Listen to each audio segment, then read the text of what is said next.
এরকম মোটা একটা সাপ থাকতো, আমার মনে হয় পরি যেত এই গাছের নিচে তারা আসছিল পরে। আমরা এখন যাচ্ছি সেই আবিদপুরের ভাইরাল সেই তেঁতুল গাছের নিচে। 400 বছরের উপরে এটা মাঝে জাহাজ বানতো।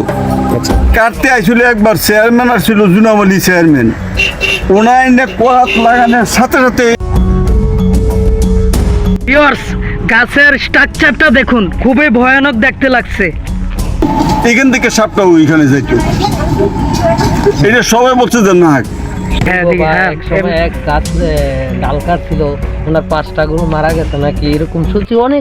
সম্মানিত মোকাম ইউনিয়নের ভালোবাসার মানুষরা, আমি আজকে যাচ্ছি আপনার আমার পরিচিত সেই আবিদপুরের রাস্তার মাঝখানে সেই ভয়ানক তেঁতুল গাছের উদ্ঘাটন করতে। তেঁতুল গাছ যে কতটা বিশাল হতে পারে এই গাছটি না দেখে বিশ্বাস করা কঠিন। শুধু দেখতে বড় নয়, 400 বছরের মতো এই গাছটি এখানে দাঁড়িয়ে আছে। আমরা স্থানীয় লোকের কাছে এই গাছ সম্পর্কে জানবো। চলেন সেই লোককথা ও দাদার সাথে ঘটে যাওয়া ঘটনা শুনে আসি।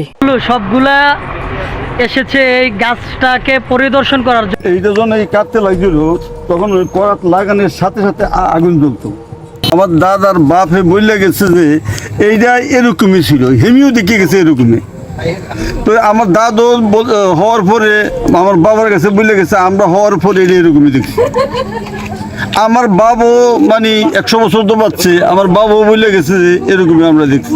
400 বছরের উপরে এটা মাঝে জাহাজ বানতো, এটা মাঝে জাহাজ বানতো। ওই ময়নামতি যে পাহাড় ছিল, আমরা মেলা করতাম ওইখানে, ময়নামতির একটা মেলা হইতো, ওইখানেও মাঝে জাহাজ বানতো। বড় তো 87 বছর, 88 বছর। আমার 88 বছরের মধ্যে তো আমি এটা এরকমই দেখি বাবা। কাটতে আসলে একবার চেয়ারম্যান আসছিল, জুনামলি চেয়ারম্যান, ওনার কোয়াত লাগানোর সাথে সাথে আগুন জ্বলছে। এরকম মোটা একটা সাপ থাকতো।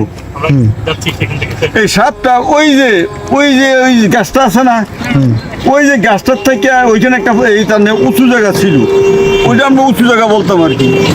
ওইখান থেকে সাপটা এখানে আসতো, এইখান থেকে সাপটা ওইখানে যাইত। এটা সবাই বলছে যে না এইটা একটা বাসস্থান ছিল। কেউ তৈলে আমার হিস্ট্রি বলতে হয়, কিন্তু আগে বাঁশি বাজাইতাম। চতুর্দিক থেকে একটা আওয়াজ হইতো, যে জুম জুম একটা আওয়াজ বাড়িতে আসতো। আমি যখন ওই যে বাঁশি বাজাইতে তখন 7 ঘাটে গেছি, তখন একটা আওয়াজ আসছে যে জুম জুম এরকম একটা আওয়াজ হইতো। আওয়াজ আসার পরে তখন আমি যে চিন্তা করছি যে আমার উপায় কি। তখন আমার ভগ্নিপতি ছিল, এই যে ভগ্নিপতি আবার বাঁশি বাজানো জানতো। যখন আমি বাঁশির মাধ্যমে ভগ্নিপতিকে মেজে ডাকছি, ডাকার পরে উনি আইসি, আসার পরে দেখে যে আমি একবারে অবসর মতন হয়ে গেছি বাঁশি বাজাইতে বাজাইতে। তখন আমরা ধাক্কা দিয়ে ফালাইয়া তো উনি আয়। মেয়ে লোক সব ছিল, মেয়ে লোক, মেয়ের বেশে তারা আসছে। আমার মনে হয় পরি যেত এই গাছের নিচে তারা আসছিল পরে। যেখানে চেয়ারম্যানে কাটতে আইছে, একবার না 2-3 বার আইছে সে কাটার জন্য, কিন্তু কাটতে পারে না। চেয়ারম্যানের যে তারা কাটতো হয়েছে, তারা ক্ষতিগ্রস্ত হয়েছে। চেয়ারম্যানেরও দেখছি যে চোখগুলা কালো হয়ে গেছিল।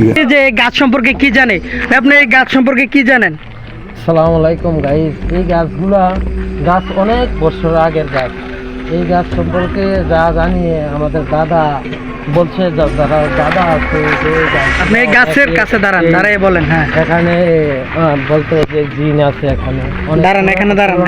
হ্যাঁ, যে গাছগুলা কাটলে অনেক ক্ষতি। একসময় এক গাছ ডাল কাটছিল, ওনার 5টা গরু মারা গেছে নাকি এরকম শুনছি অনেক। কিন্তু এই গাছগুলা বা রাত্রে একা একা আসে না, এখানে অনেক ভয় লাগে।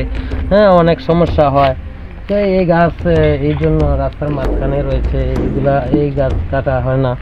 হ্যাঁ, এই গাছ নিয়ে অনেকে অনেক কিছু বলতে চায় না। হ্যাঁ, যারা বললে ক্ষতি হয়। তো আপনারা এই গাছগুলা, এটা আবিদপুর পক্ষে মোকাম ইউনিয়ন, আপনারা যারা দেখেন না, হ্যাঁ, এখানে আসা দেখে যাবেন। হ্যাঁ, আমার এই ওকে, অসংখ্য ধন্যবাদ আপনাকে।